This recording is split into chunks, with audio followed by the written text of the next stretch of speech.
Well, good morning. I hope you are still topology fans.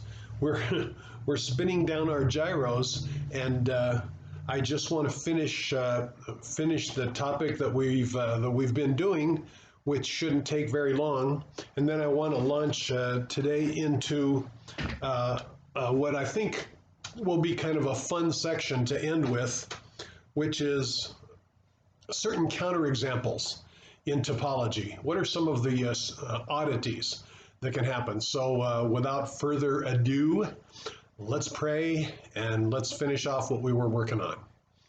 Father, we thank you again for being with us, for loving us, for coming up with so many creative ways to let us know that you care for us. And Father, I pray that you will care for Sarah and for Philip and for Lucas, that you'll continue to watch over them. Continue, Father, to stir their initiative, to stir their curiosity, and cause them, Father, to always have the open mind of a 5-year-old, to just suck in everything that they can learn, and to do it to the glory of God. And I pray that that'll be what happens during this class today. In Jesus' name, amen. Okay, we were in the process of proving that the product of Lindelof spaces need not be Lindelof. Now, where this came from, remember, is that we took a look at compact spaces and said, okay, what kind of properties are satisfied with compact spaces? First of all, a closed subset of a compact space is compact. A compact subset of a Hausdorff space is closed. The product of compact spaces is compact, and continuous images of compact spaces is compact. And we showed all of that, and then we started saying, well, let's take a look at some of the variations of compactness, like Lindelof and paracompact. Those are the two that we're going to work with, and see how many of those four things are satisfied by them. Well, the first one we got, which is a closed subset of a compact of a Lindelof space, is Lindelof. So that one being taken care of. We're now working on, and we dealt with the Hausdorff space. The third one that we wanted to deal with, part C, is the example of a Lindelof space, which its product with itself, Cartesian product with itself, is not a Lindelof space. And the example that we chose to use is the Sorgenfrey line. An interesting construction that takes the real numbers and, as its open sets, takes the half open intervals that are open on the right but closed on the left. And it's not difficult to show that that is indeed a topology for the real numbers. Then we went ahead last time and we finished by showing that that space is a Lindelof space.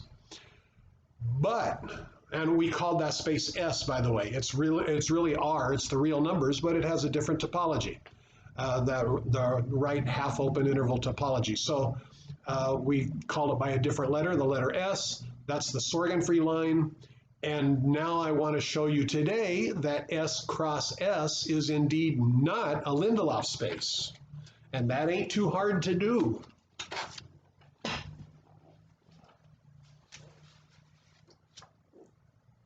So this is okay, this pen has seen better days, so let's see if I can make the basket. All right, next. Counterexample for S cross S not being Lindelof, although S is.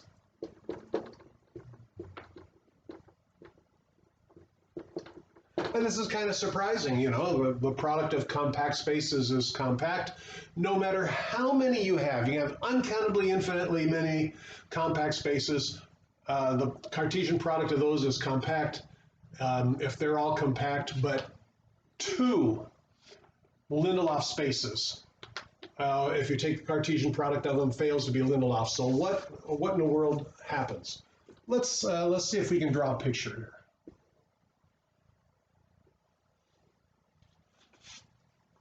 Let's take the, it's called the anti-diagonal line. And I'm going to actually fill it in. The anti-diagonal is a set of all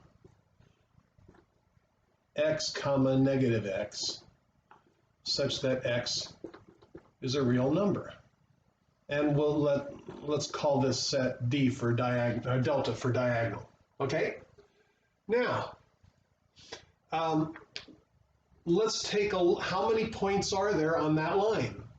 There are uncountably infinitely many because there's one for each real number. Now the left closed, right open topology, these are the open sets. So as a basis for open sets in S squared, you're going to have little things like this cross little things like that. Well, let's take one little example of that. Okay. Now, if I take the half open interval here, and I cross it with the half open interval up here, then I'm going to be leaving out this right-hand point, leaving out this upper point, including this corner point, because it's closed on the left and closed below. And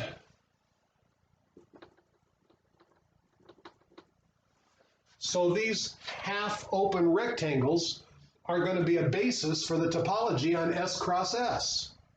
And we've got these half-open little rectangles, you know, gazillions of them all over the place. But in particular, let's take a look at the ones that just hit this diagonal in one point. Okay?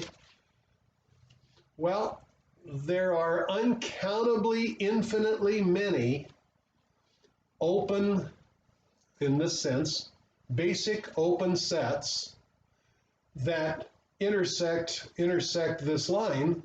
So delta has the discrete topology.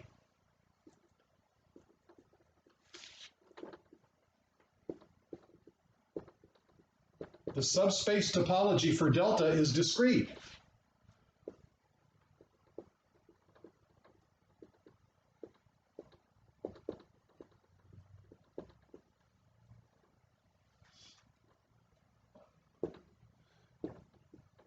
So there are, and of course, delta is uncountably infinite. Okay, so there are plenty of open covers for S cross S, and we're just looking at one little line in S cross S. Plenty of open covers for S cross S that fail to have countable subcovers.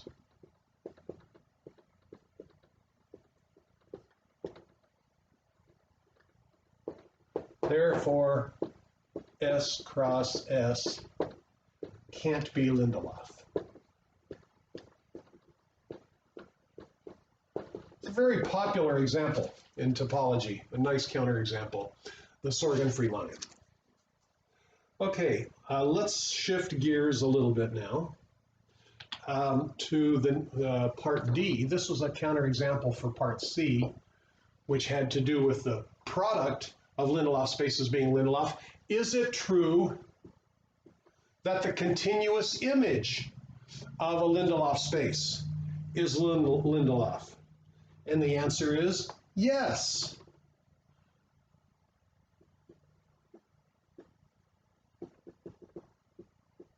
A continuous image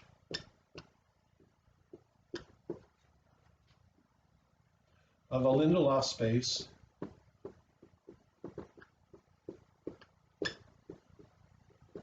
is Lindelof. And this is really no harder to prove than it was for a compact space. So the proof, we go where the proof forces us to go. Let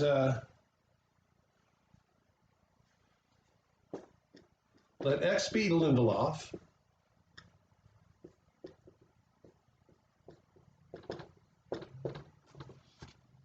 and F map X onto, that's what it means to be the image of, Y. Let this be a continuous function.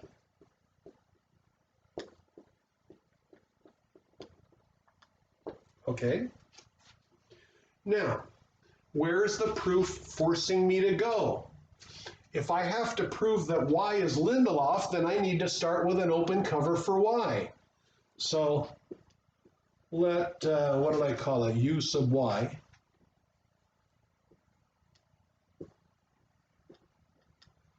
Be an open cover for Y. And so, no, I don't even need to do that.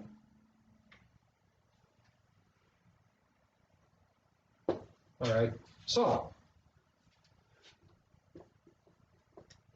now let's pull back to X. Then let's put it up here, so I'll have enough room to write this line.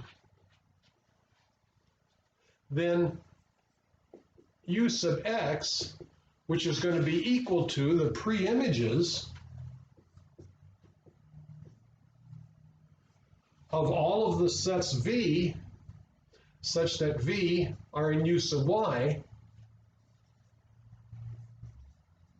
forms an open cover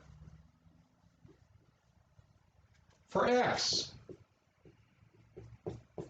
Okay. Pre-images treat unions very nicely and all of that, so this is an open cover for X. Well, since U sub X covers X, therefore there exists a countable subcover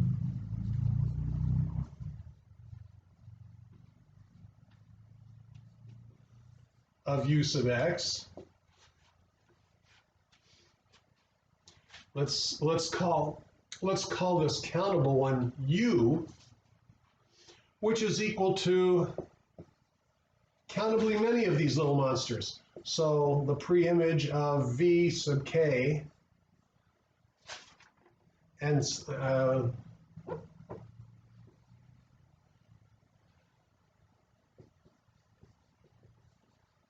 that still covers X. Okay. Thus, the V sub K, those ram horns keep coming back. The script V, which is equal to the set of the V sub K's, covers Y as required. Okay, so that's the end of that.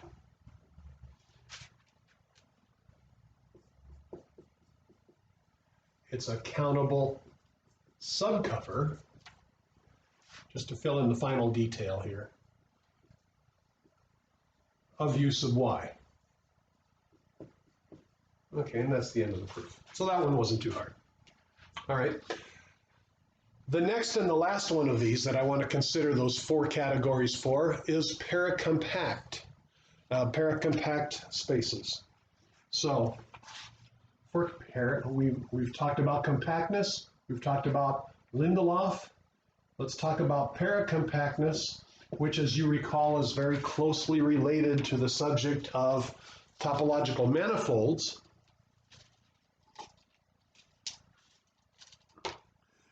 And let's see if paracompact spaces satisfy A, B, C, and D. First of all, A. What was A? Every closed subset of A, and then fill in the blank, is fill in the blank. It worked for compact. It worked for Lindelof. Does it work for paracompact? And the answer is it does indeed. Every closed subset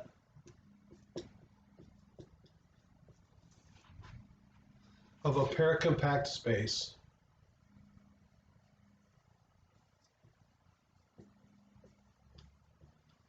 is paracompact.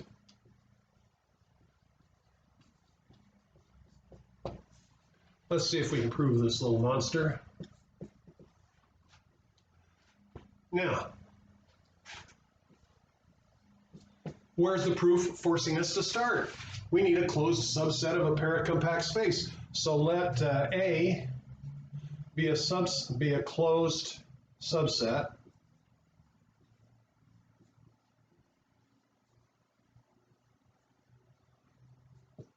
of X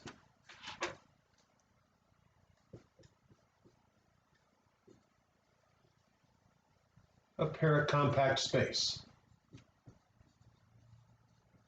There's no place else to start. Okay.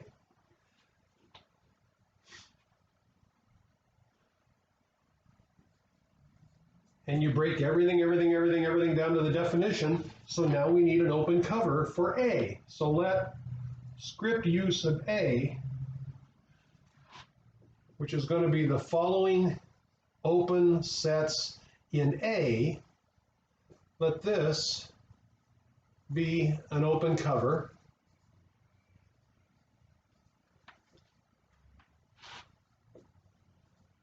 for the set A. And now let me come over here, do a little erasing, and we'll chip away this.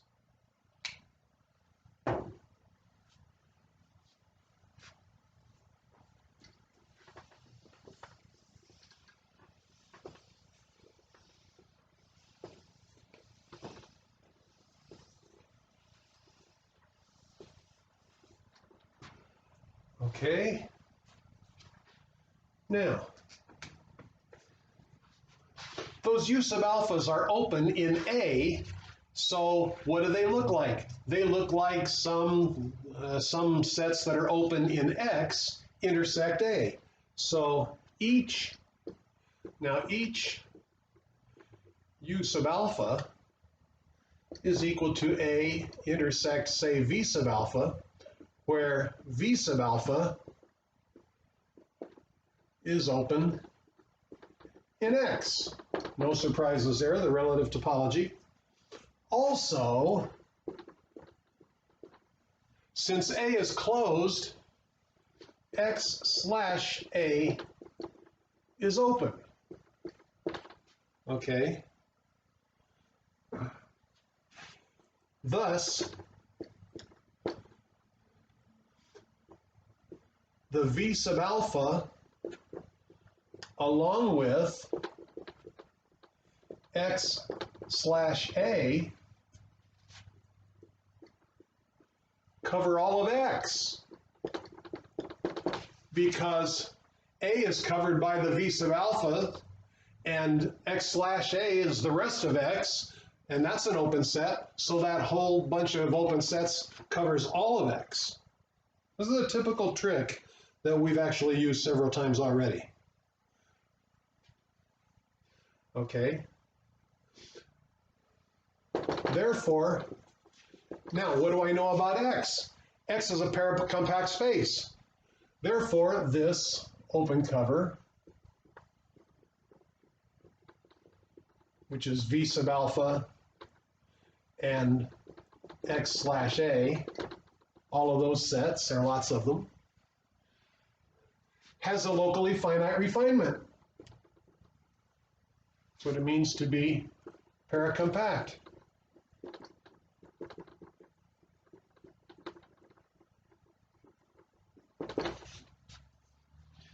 Okay, and now we pull back to A. Call this locally finite refinement.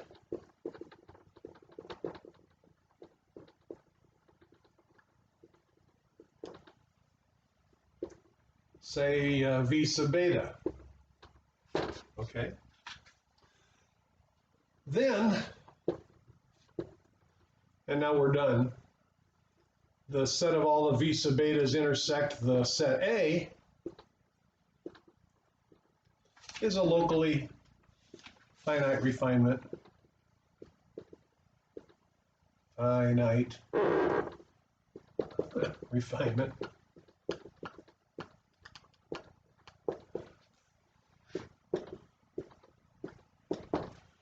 For A, and that takes care of that one.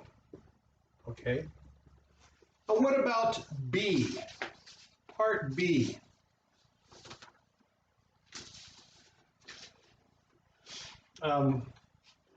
There is a counterexample to Part B, because Part B had to do with, well, what if you take a paracompact subset of a Hausdorff space?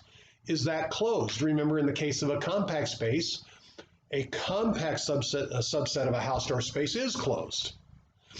And is that true now for a paracompact subset of a Hausdorff space? And the answer is no, it's not.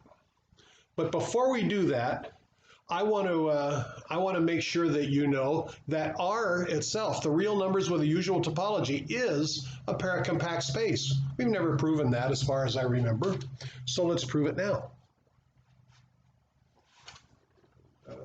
Over there. Nope, over here. Note, the real numbers with the usual topology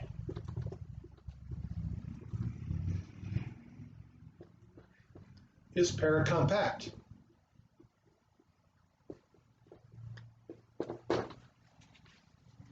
Okay, proof. Now we're going to start where the proof is forcing us to start. Now, where is the proof forcing us to start? Let U be an open cover for R.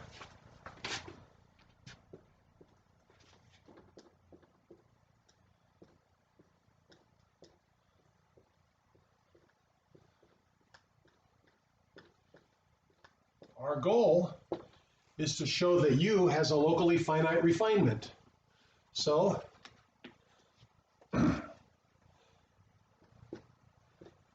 let's take a look at the closed subsets whose endpoints are the integers. Then, the closed subsets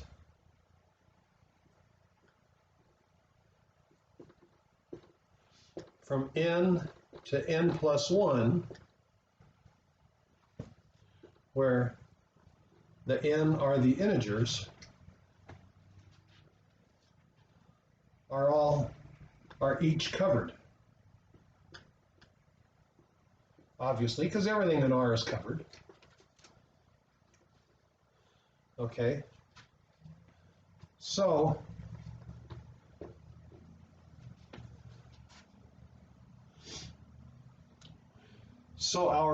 our U's and all of these, of course, are compact sets. They're all closed and bounded. So U has now been reduced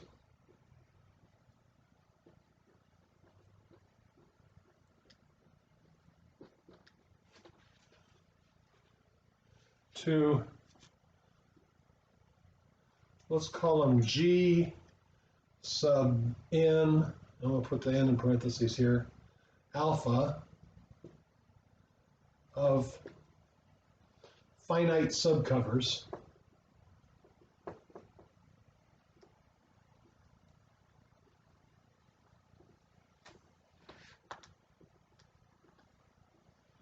for each of these intervals.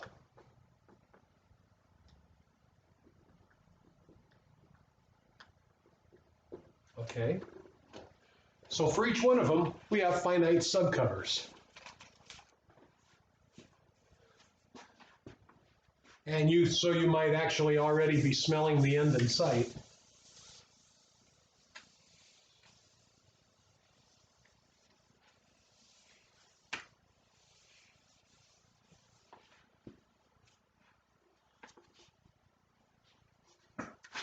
Now, to get a refinement that's locally finite, each G sub alpha sub n intersect n minus 1 all the way up to n plus 2. So I'm extending this so that I get an open set that includes this, but still goes from integer to integer. So it would have to be n minus 1 on the left and n plus 2 on the right. This forms a refinement.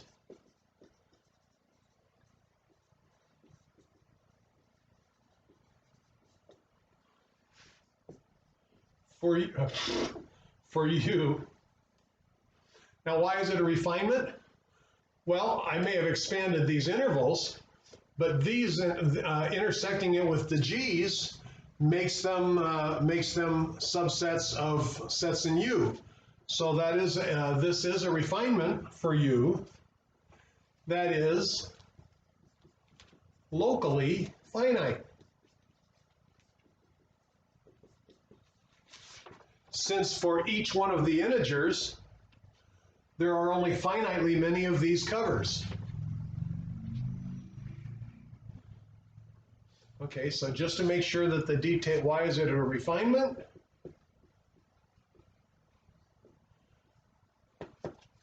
It's a refinement because G sub n alpha intersect n minus 1, n plus 2 is a subset of G sub n alpha, which is a subset of some element in U.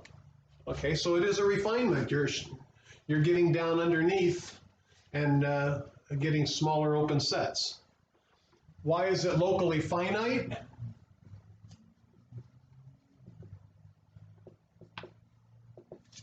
Well, it's locally finite because every open neighborhood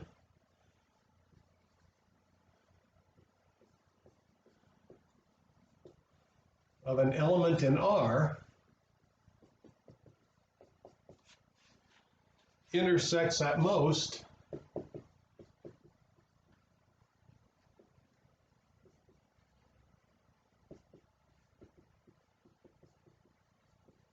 finitely many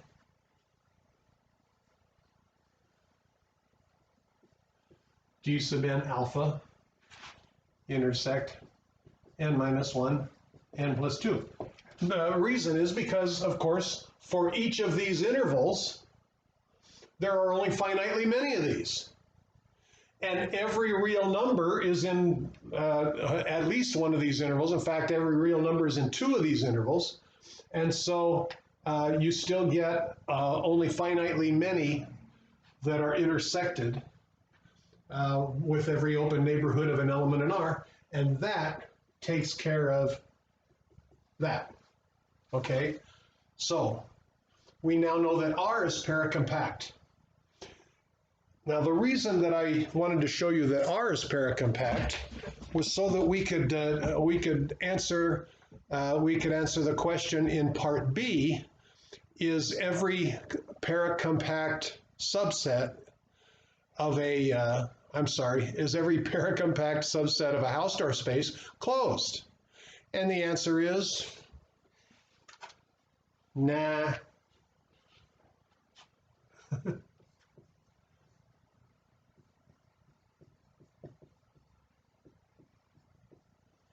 And this is going to be the same counterexample that we had before, but in order to be able to do that, I had to show that R was paracompact. Since R is paracompact, clearly 0, 1 is a paracompact subset of a T2 space which fails to be closed. So that's the end of that. Ta-da! All right, what about C? Once again, is the product of paracompact spaces paracompact? And we get into the same problem with paracompactness that we got into with Lindelof, and we can use the same example. So I'm not going to run through all the details again, but we have a counterexample.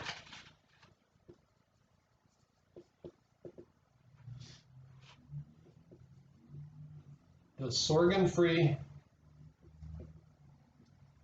line is paracompact.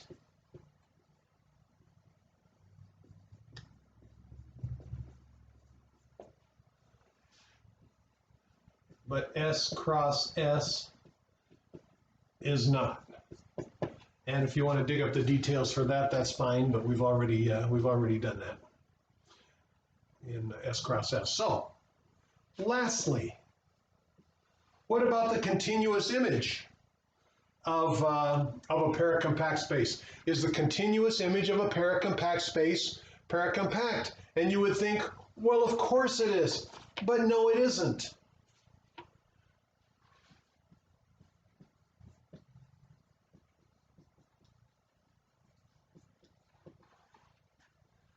Now, I had to think a little bit to come up with this one, but I did.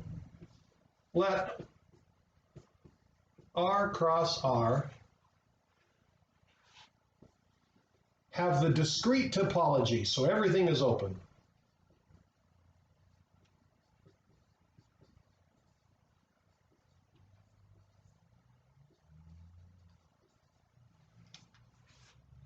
And let F map, let F mapping R cross R onto S cross S be the identity map.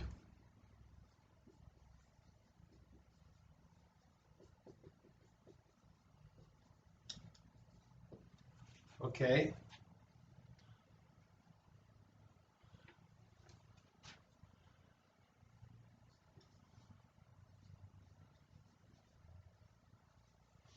Because the topology for R cross R is discrete, then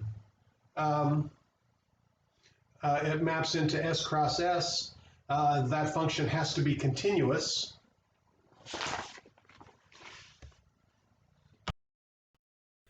And I realize why this example is not going to work. There's too much stuff in R. So we're not going to use that example. Let's use a countable example.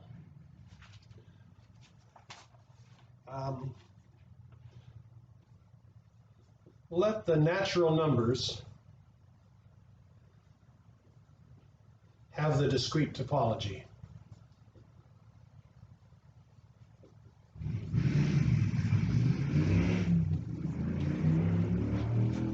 Okay, and we're going to be real picky about how we pick a product set and then a continuous function. So this is paracompact. Every open cover has a subcover where each point has a neighborhood that intersects only finitely many in that subcover.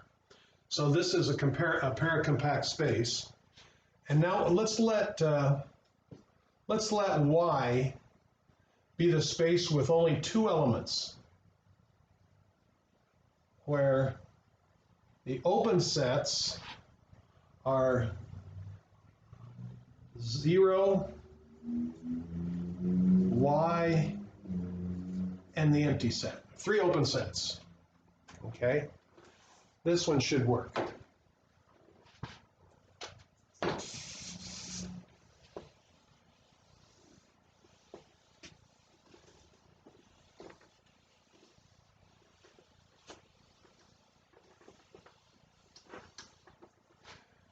Okay, let's see how this gets put together here. Obviously, Y is compact. It's finite after all. All right, thus, now, the product of a paracompact space with a compact space is paracompact, but in this case, there are only two elements. You could kind of check it set by set. Thus, N cross Y is still paracompact. All right. Now, let's consider, this is going to be one of the counterexamples that I show you when we're going through the counterexample cases, but we're going to consider what's called a particular point topology, which is the open sets are the whole set, the empty set, and any set that contains a particular point. So let N union a particular point P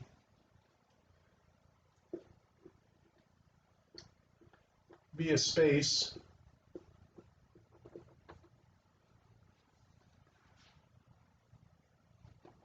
whose open sets are itself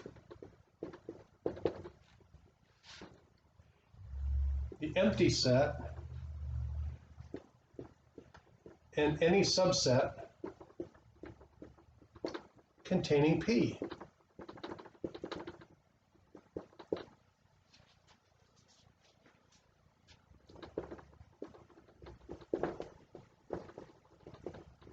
Then the cover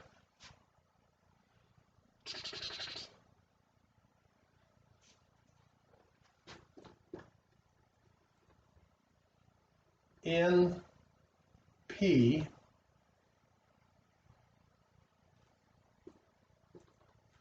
let's see.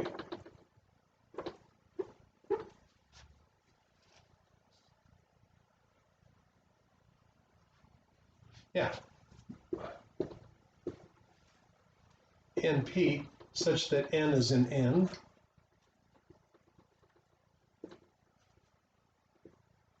Is a countable, that doesn't really matter, cover with no locally finite subcover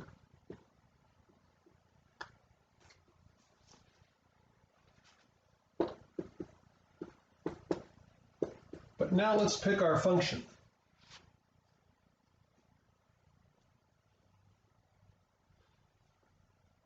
Let F map the natural numbers cross Y into the natural numbers union P via the following recipe. F of N0 is going to be the particular point P, and F of N1 is going to be N.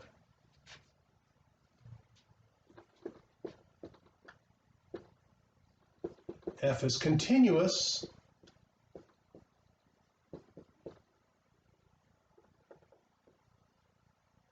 but maps a paracompact space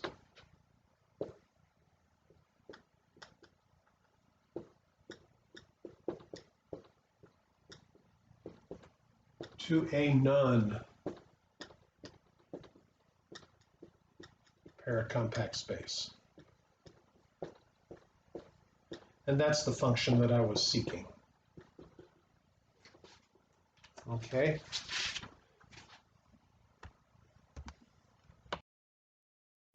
And by the way, a little correction on the notation.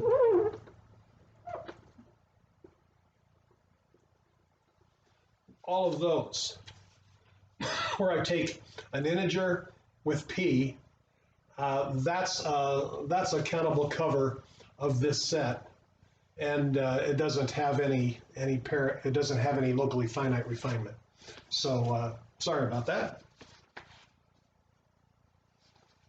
Now, let's get into some of those. Let's get into some of those other counterexamples. This is one of the most fun parts of topology to me, is finding spaces with counterexamples. And I'm going to give you some examples that are from a very popular book by Steen that's called Counterexamples in Topology, and show you how some of these work. There are way over 100 example spaces that provide hundreds and hundreds of counterexamples in topology. So I want to show you some of those. We'll probably do about 80 of them, or maybe 5, we'll see. But let's do this one. So counterexamples in topology. We've seen a bunch of them just in the last couple lectures, but one of them is this topology, the particular point topology. So you take any non-empty set and you designate this point as being a particular point in there, and then the open sets are any set that contains that point or the empty set, and that makes a topology. Okay, so we declare, that sounds like a milder word, decree the open sets to be any set containing P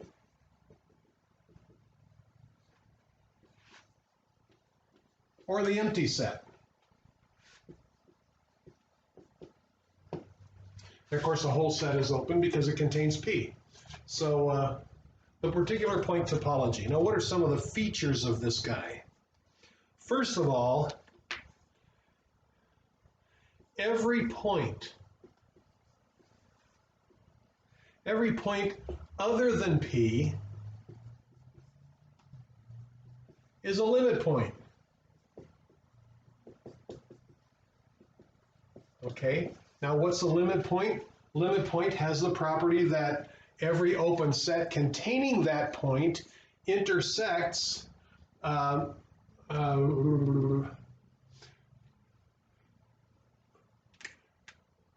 it's a limit point of a subset, if every neighborhood of the point intersects elements of the subset other than elements of P. So every other point is a limit point in this space, since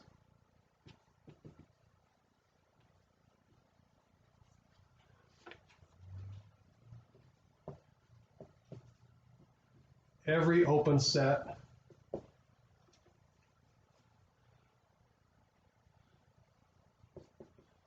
containing P, which is all of the sets except the empty set,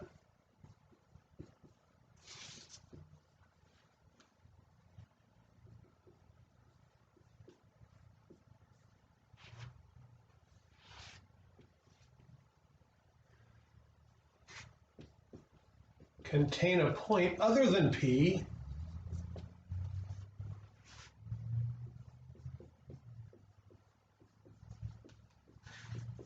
as long as the set has at least 2 elements.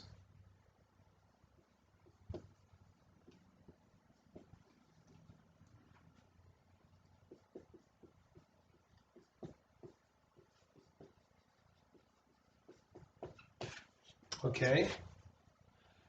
And notice also, what is the closure of this little set P? What's the closure of the singleton? Well, you find out what the closure of it is when you study what are the closed sets. Of course, phi and the whole set are closed, but then only sets that exclude P would be closed. So other than the empty set and the whole set, the only other sets that only the sets that exclude P are closed sets, and that being the case, the closure of P is everything. That's the only closed set that contains P. So this is equal to X,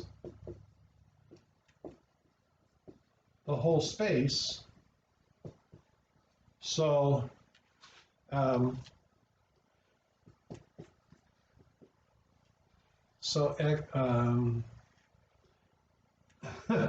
X is a seriously separable space because it has a countable dense subset with one element in it. That's pretty countable.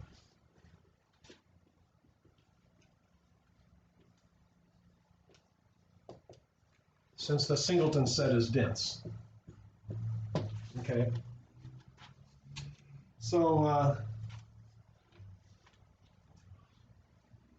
now, a lot of the things that we studied just recently, when we were talking about compact exhaustions and all, we were taking compact sets and we were looking inside at the interiors of those sets. Well, what's the interior of a closed set here?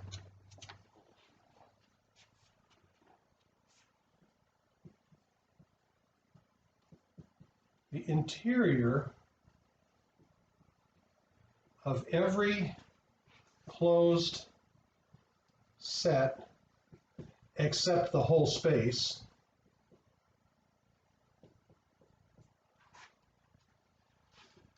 is empty.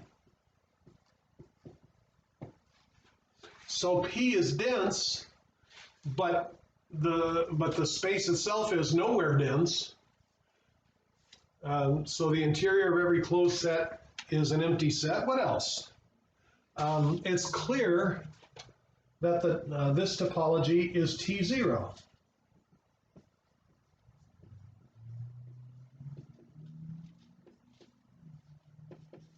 Now, why is it T0? Because the singleton set P, let's suppose that you take any two non-equal points, okay? If X does not equal Y, and do I need, how many elements do I need here?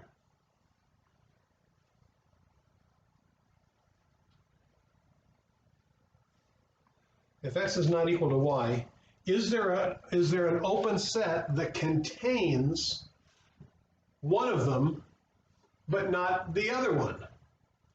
And the answer is, I can always do that. The only question is, what if one of them is P? If X is not equal to Y, there exists an open set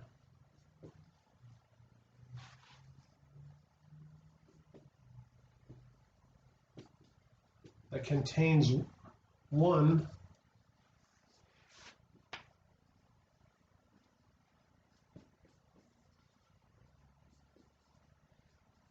and not the other.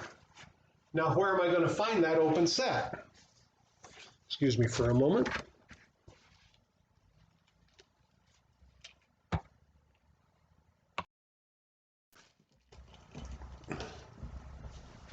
It's easy to find such an open set because I could take the set X, P. That's a set that contains P, so this is open and it contains X, but it does not contain Y. So that there's my perfect example there. Notice, however, that this space doesn't have any other separation axioms. Well, we'll see.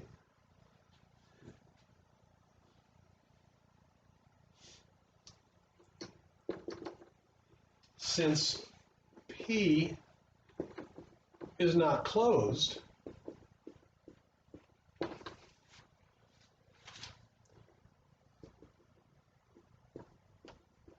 the space can't be T sub I for any I from 1 to 4. It can't be any of the other T sub I's, okay? Now, notice also that the space is that P, that one singleton point, is obviously a compact set, but because it has only one element in it. But this is compact. But if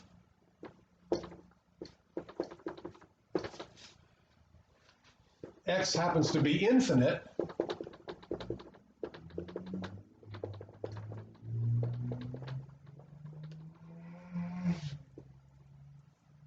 then X, which is equal to the closure of P, let's use the same notation that I've been using in class so far.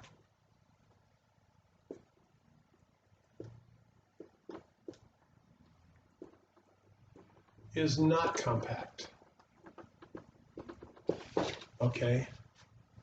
Well, usually if we had a nice space, certainly if you had a Hausdorff space and you had a compact set, its closure would certainly be compact, but not here.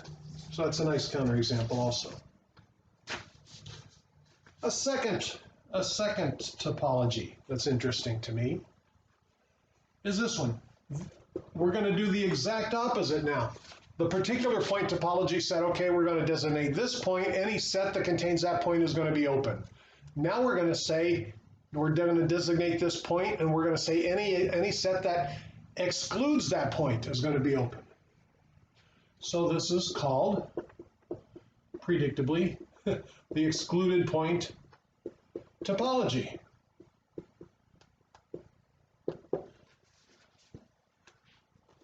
For this one, we're gonna let the cardinality of X be at least 3.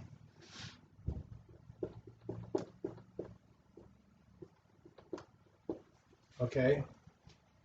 And now, let P be an element of X. That's going to be our excluded point. And decree a subset open if it is the whole space, as always, or if it excludes P. And you can check to see if the 3 properties of a topology are satisfied. They certainly are. And what are some of the properties of this? Well, first of all, X is T0, since if X is not equal to Y,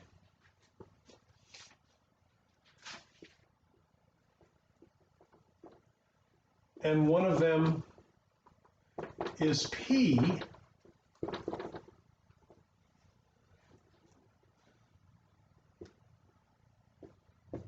then the other one's singleton set excludes P, hence is open.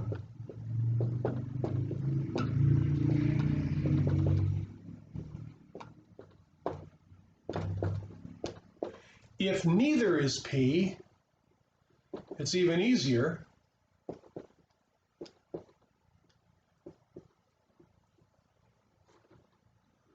Then either singleton set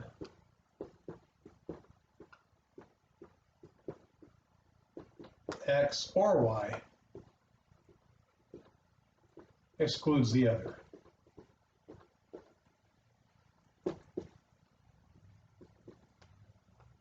Okay, so it is T0, but it's not T1, it's not T2, it's not T3.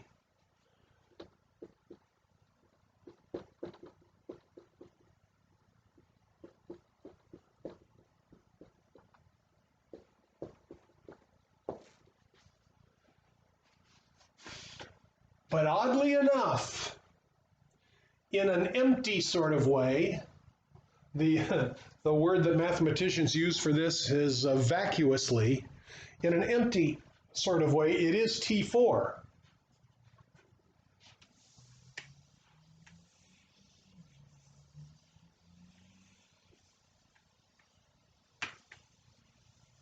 So there are distinctions because of strange little counterexamples like this. There are distinctions in the separation axioms like perfectly T4, for example.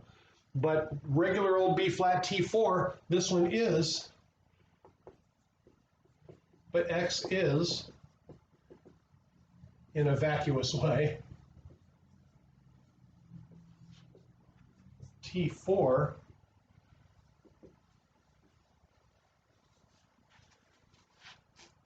since we can't find two non-empty disjoint closed sets.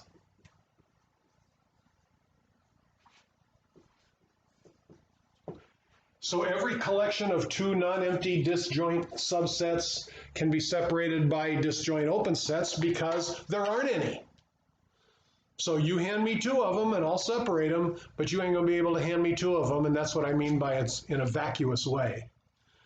And the reason, of course, that you can't find any disjoint closed sets that are not empty is they all have to contain P, because the open sets are the sets that exclude P. So,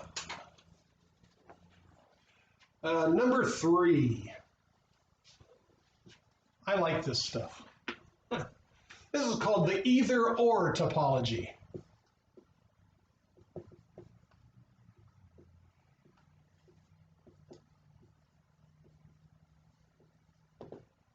And it works with the interval from -1 to 1. So X is going to be the interval, the closed interval from -1 to 1. And a subset is called open.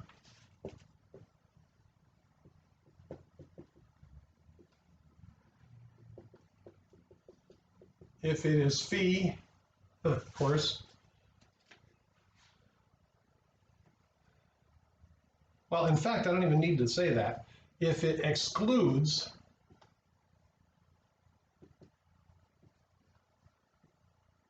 zero, or, that's why it's called the either-or topology, or it includes the open interval from -1 to 1. Okay? This is a very strange topology.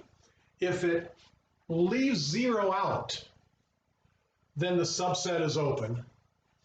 If it includes -1 to 1, then the subset is open. Well, obviously the whole space includes it, so the whole space is open. The empty set excludes 0, so that one's open. But -1 to 1 is also open. So now let's write out the closed sets. What are the closed sets? Well, obviously the empty set, the singleton point -1, +1, and -1, 1. Because that's all that's left.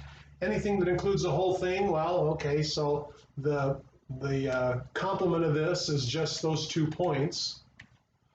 So that has to be closed. And of course, the half open, half closed interval would also be an open set. So that excludes one of the points at a time. So that's where we get these. So those are the closed sets. And in addition to these, any set that includes 0.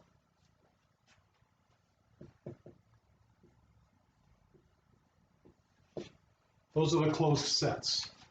Okay? Now, X is compact. Since any open cover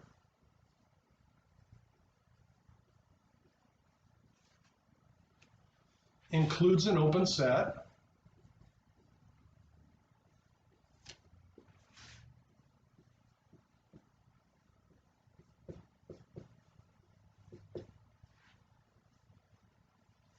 that contains 0. Now remember, most of the open sets exclude 0. But if it's going to cover everything, 0's got to be in one of them. So any open cover includes an open set that contains 0. So one of these sets, I don't know which one it is, but one open set that contains 0 is a finite subcover. One of these sets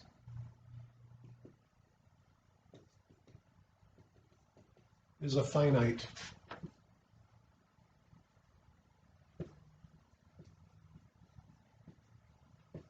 subcover.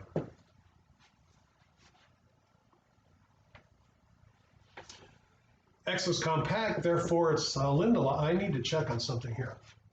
X is compact.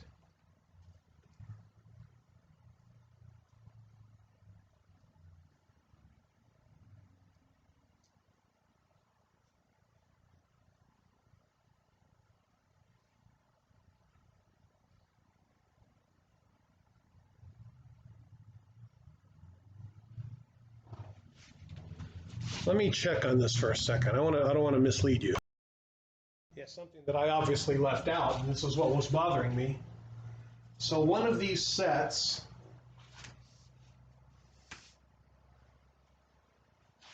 along with a finite subcover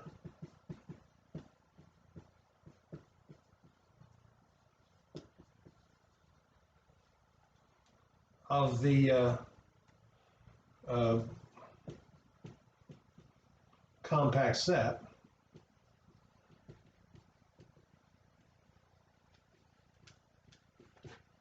does the trick. So in other words, I can find a finite subcover of any open cover because this is a compact set. And now why is that a compact set again?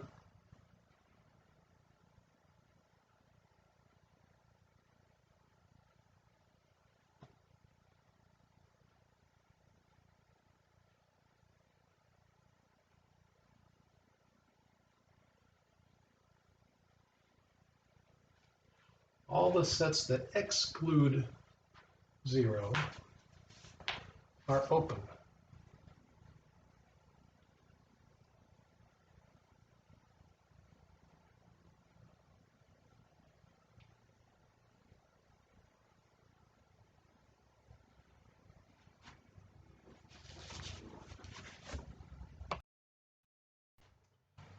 Yeah, let's see, we're okay.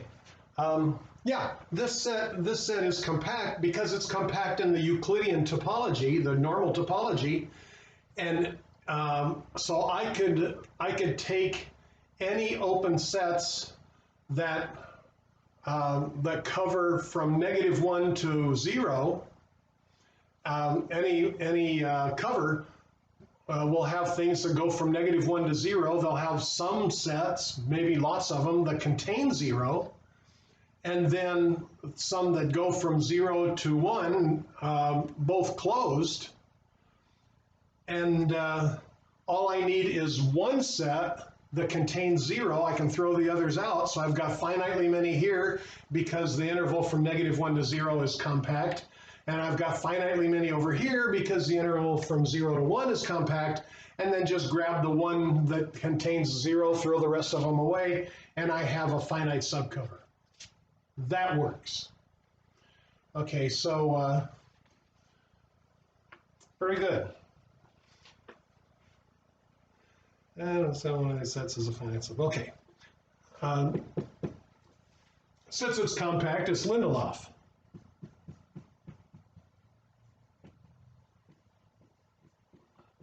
Now, why would I point that out? Because that's pretty obvious. That's going to be Lindelof if it's compact.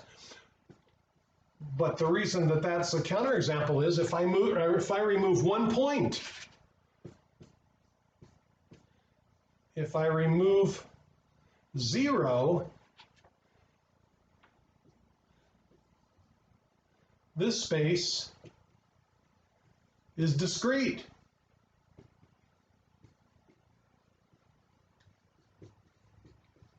So,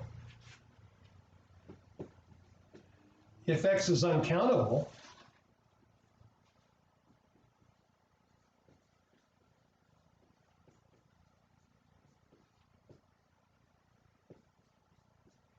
x/0 can't be Lindelof.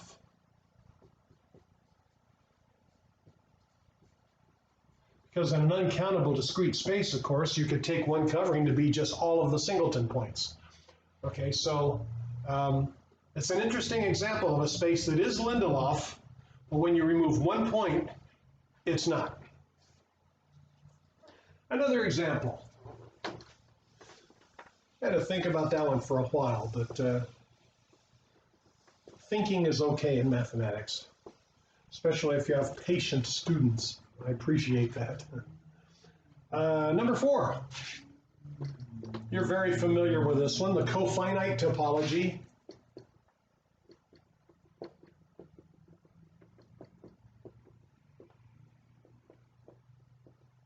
Which is also called the finite complements topology.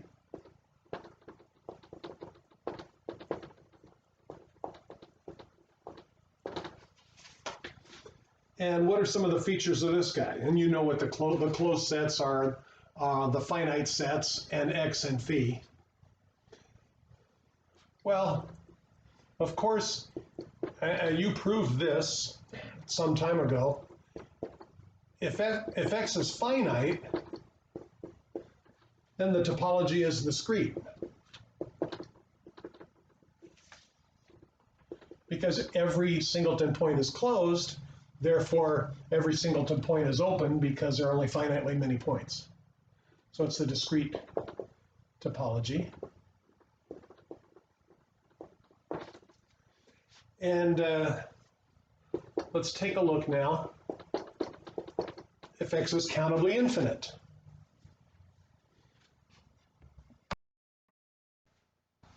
If X is countably infinite,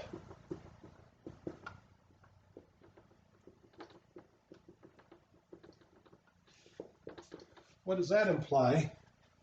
That implies, obviously, it's going to be separable because the whole set is countable, but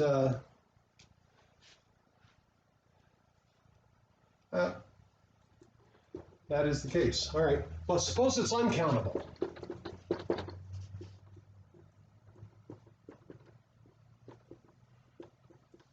Okay, then what happens? Then X is not first countable. Therefore, X is not second countable, because if it was second countable, obviously it would have a countable base. You just take the basis for the topology. So X is not second countable.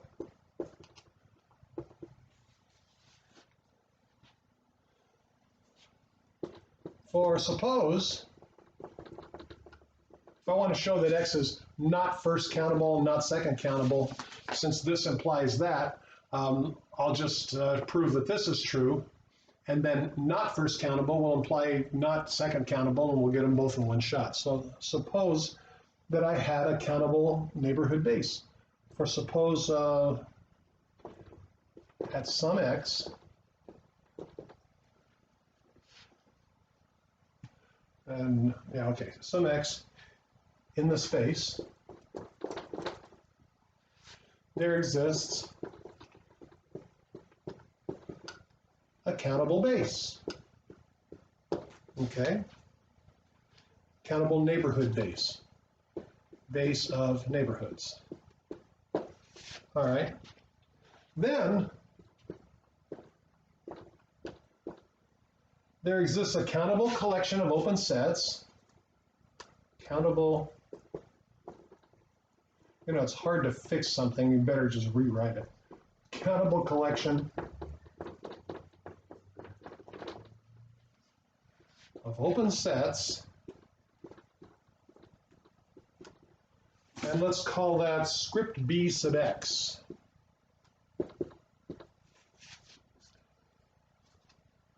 Containing x, obviously, because it's a neighborhood base. With the following property, that every neighborhood of x contains elements of B. Every neighborhood of x contains at least one B in B sub x. Therefore, the intersection of all of those B's in B sub x is actually equal to the singleton point x. Why?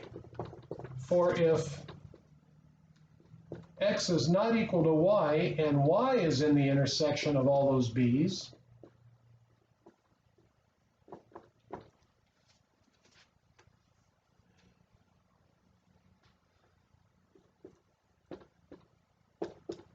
then x slash y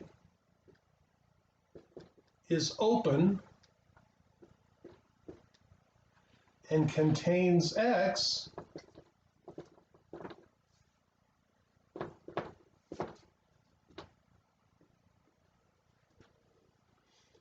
so it contains one of these B's,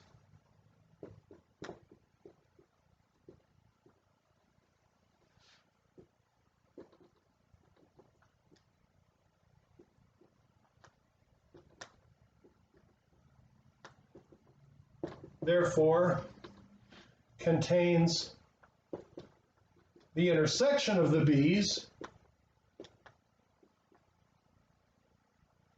therefore contains y, because y is in the intersection, which is ridiculous. You can't have the complement of y contain y.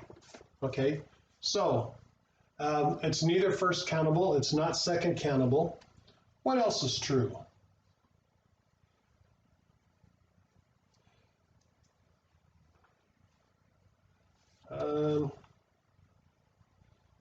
Therefore, no, I've already proven that. Another example, 4.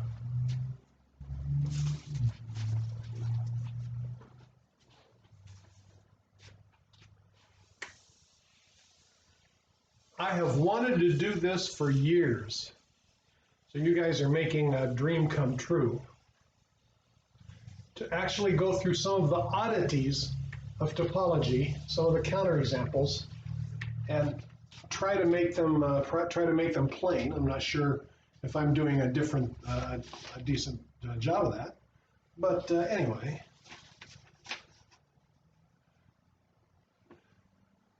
Still on 4, by the way, x is separable. Even though it's uncountable, and the reason is, since the closure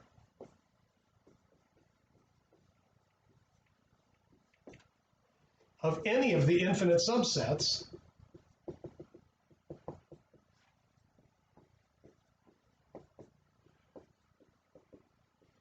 being a closed set, obviously,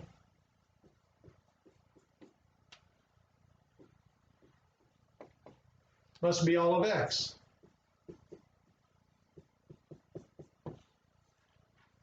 So if I have a countably infinite subset, its closure is x, which makes x separable. It has a countable dense subset.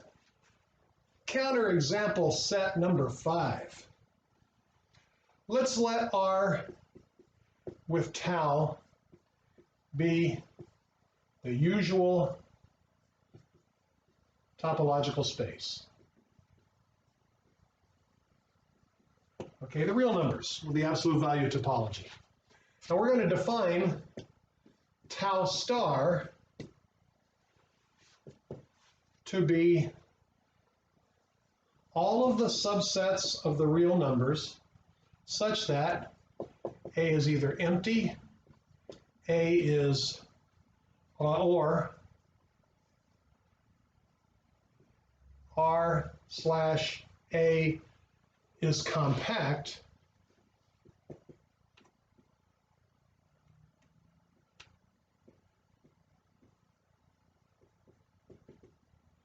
in tau in the usual topology.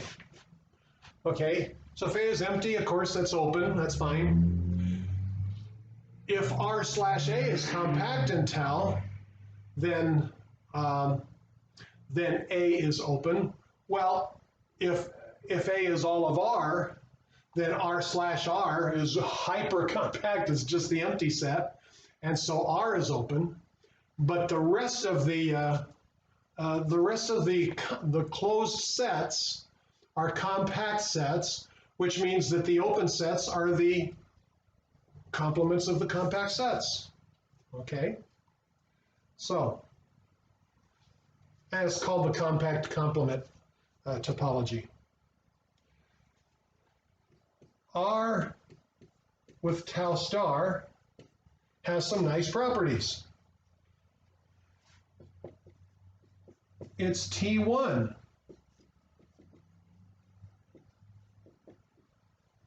Since singleton point is closed in the Euclidean topology, implies it's compact, implies it's closed in tau star. And of course, if every singleton point is closed, then the space is T1. But it's not Hausdorff. So we've seen several examples of this. It's not Hausdorff, and the reason is, since no two disjoint, non-empty, no two non-empty open sets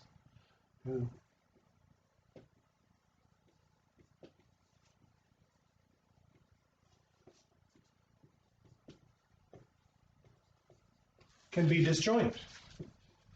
No two non-empty open sets can be disjoint. Why? This is because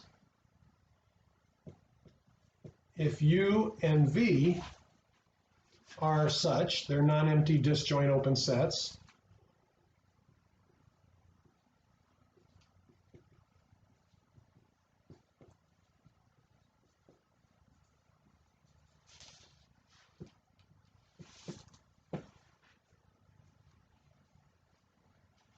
then R is equal to R slash the empty set, which is R slash U intersect V, because they're disjoint, which by De Morgan's laws is R slash U union R slash V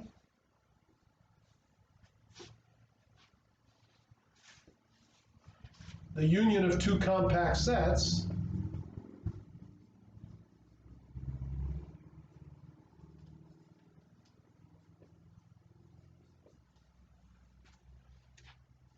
in the usual topology. Because we use the usual topology as a springboard for this thing. Okay, so the union of two compact sets in the usual topology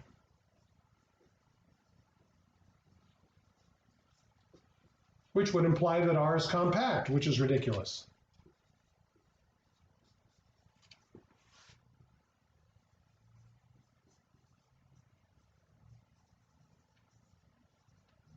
So I'll just say, oops, that ain't so. So I can't, so it's not T2, it's not Hausdorff. But R with this topology is compact. That's an amazing thing about it.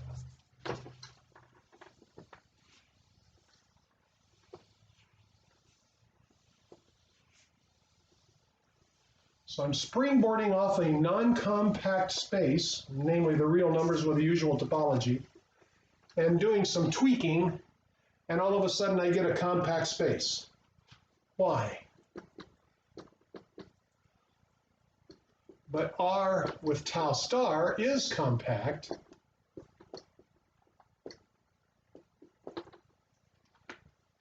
Or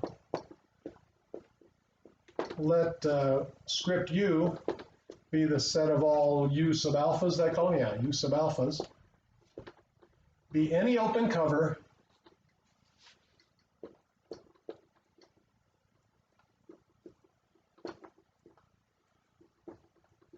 for the space, okay, R with tau star. Then let's pick one of these elements. If U alpha 0 is any element of U, then R slash U alpha 0 is compact. That's how you get to be open in this topology.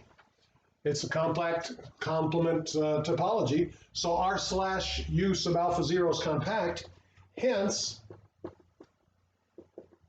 is covered by finitely many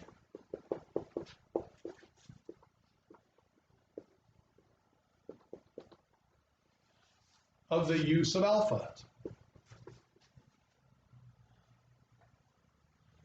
We'll call them U alpha 1, U sub alpha 2, up to U sub alpha n.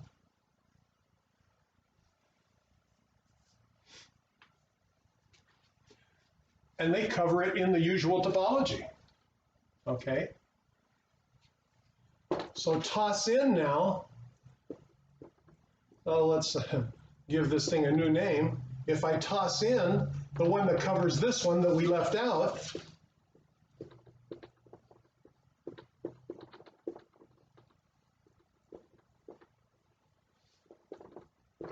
this is our finite subcover.